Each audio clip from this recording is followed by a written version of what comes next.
Now, this political divide I have just mentioned is found translated somehow in the world of letters.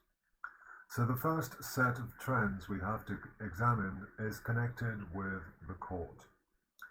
Down to the very last days before the Civil War, court life remained brilliant and a source of regular employment for poets. This was the golden age of the masque. This began in late Elizabethan times as a mere masquerade with mumming, dance, and music, but then it evolved into a highly codified form of entertainment, a semi-operatic performance of dancing, acting, dumb show, music, and song in accordance with a libretto, determining the overall symbolic meaning. Dressed in characters with incredibly lavish costumes and indeed masks, courtiers, sometimes the queen and king themselves, personified gods, heroes, or even concepts of peace, justice. The usual point was to celebrate the monarch, and the maskers often divided into two teams, the ones acting the mask and the others the anti-mask, i.e. chaos bringers or challengers running wild before order is restored in the glorious finale. Ben Jonson, for instance, was employed in writing the libretto for more than 30 masks. So you see here on the right, you've got costumes designed by Inigo Jones. I've mentioned him as an architect, but he was also a designer. So this was for Jonson's Masque of Blackness, 1606, so still under James I. As you can see, those costumes are indeed lavish. These occasions obviously cost a small fortune, and the London Puritans, generally opposed on biblical grounds to any kind of public entertainment, were obviously incensed at what they saw as ungodly decadence. One of their first measures, once in power, was to order the general closure of theatres. This was in 1642. So Caroline poets very early on somehow had to take sides, not only if they wrote with court patronage, but simply when they celebrated the pleasures of life, because the Puritans hated it. Hence the appellation of Cavalier poets for people like Thomas Carey, Richard Lovelace, John Suckling, and to some extent the most famous one, Robert Herrick. Some of them did indeed fight militarily for the king, and some did indeed live Epicurean lives. Yet the poems are simply focused on sweet and simple pleasures, love, feminine beauty, wine. Herrick's collection, the Hesperides, provides probably the best samples, including the Carpe Diem classic, To the Virgins to Make Much of Time. It's also known as Gather Ye Rosebuds While Ye May, the first line of the poem. Ye, of course, is you. Gather ye rosebuds while ye may, old time is still a-flying, and this same flower that smiles today, tomorrow will be dying. Okay, and you've got all the, yes, it's quoted in full. So it's a celebration of love and, giving the advice of enjoying it as long as you can. To the Puritans, this was absolutely awful. They hated it.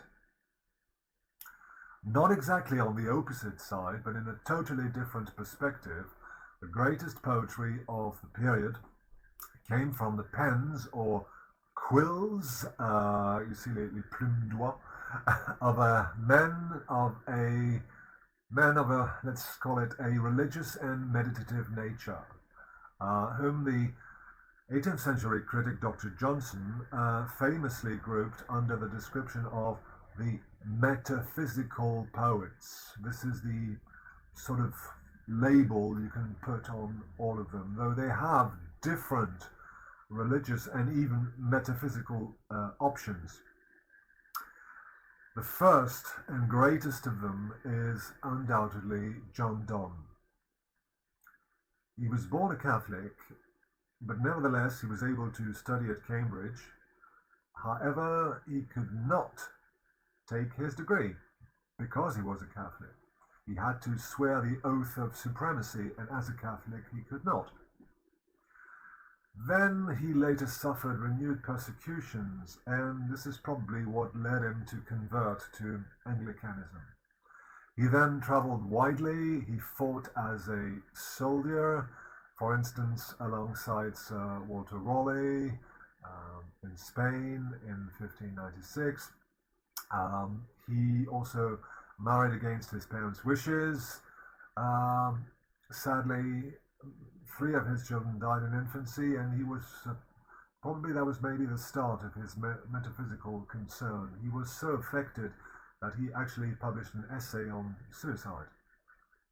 He also led a sort of political career. He was a member of Parliament from 1604 to 1614. Then James I distinguished him and advised him to start on a religious career. So he took holy orders, and he was appointed chaplain to the king, and then it was a brilliant career. He ended up as Dean of St. Paul's Cathedral in London. In fact, James was probably right, because John Donne died as a mystic, you might say. Though they were unpublished in his lifetime, Donne's poems were widely circulated. He wrote elegies, he wrote sonnets, and they deal with highly serious matters of death, man's destiny and relationship with God. Sometimes it's even pure theology. For instance, he discusses the Holy Trinity. But Donne is not a Puritan, and you can still see his Catholic roots in the fervid sort of devotion and passion for ritual he has, and vivid representations, not to mention curious moments of eroticism. Profoundly, he is a lyrical poet as well. Donne is also famous for another passion of his, the passion for conceit. Now, this comes from Italian concetto, which means conception. This word is used to describe the writing of poems entirely based on a single original concept you maintain throughout the poem. To give you a few bizarre examples, you start writing your poems about 2 lovers and you equate them to saints. Even more bizarre, lovers separated like the 2 legs of a pair of compasses, a compass. Okay. A flea biting 2 lovers and mixing their respective bloods as a celebration of perfect union. Some might call that metaphor overkill. Okay. Conceit is close to the modern meaning, conceited, but the lyrical results are often brilliant. Now, I'm sending you a new set of text excerpts. You see, we're going to go from lecture 6 all the way down to the end of the 18th century, the age of transition, lecture 9. So here, oh yes, this is a typical excerpt from a masque libretto. The last one to be performed in court before the Civil War, Samokide Spoglia. So you can have a look if you want to. You'll notice the spelling is not yet regular. Felicite, final E still there, not pronounced. From poor, sometimes double L for no reason. Funeral, double L. Okay, that's not important. Yes, maybe we should have a look at what is probably the most famous one by John Donne, Death Be Not Proud. This will give you a fair idea of the things I have mentioned.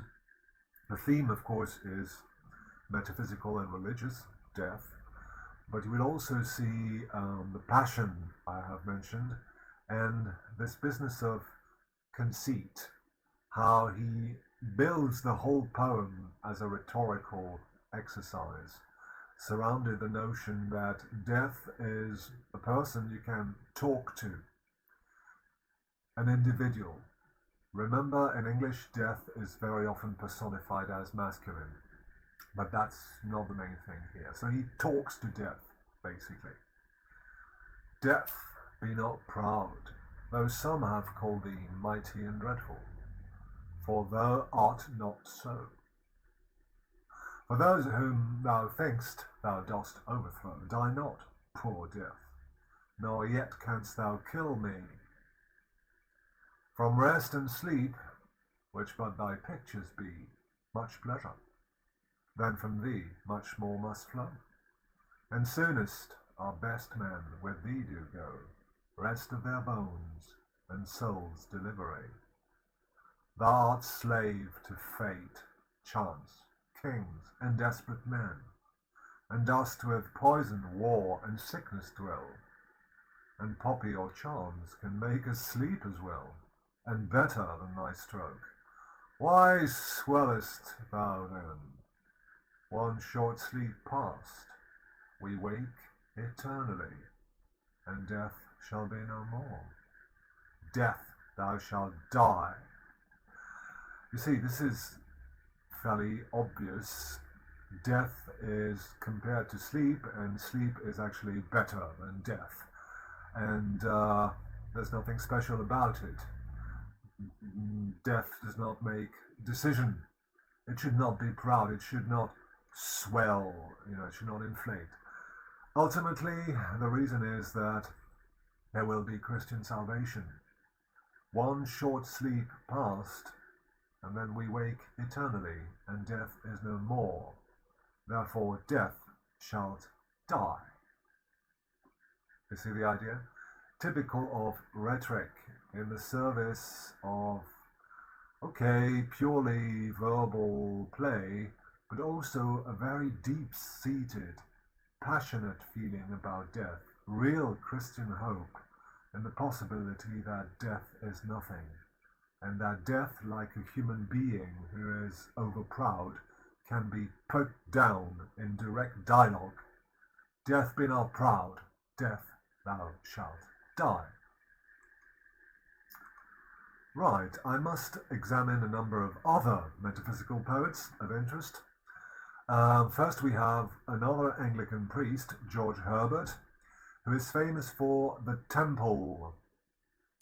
Now, The Temple is a collection of poems in which he actually even experimented with the physical shape of poems.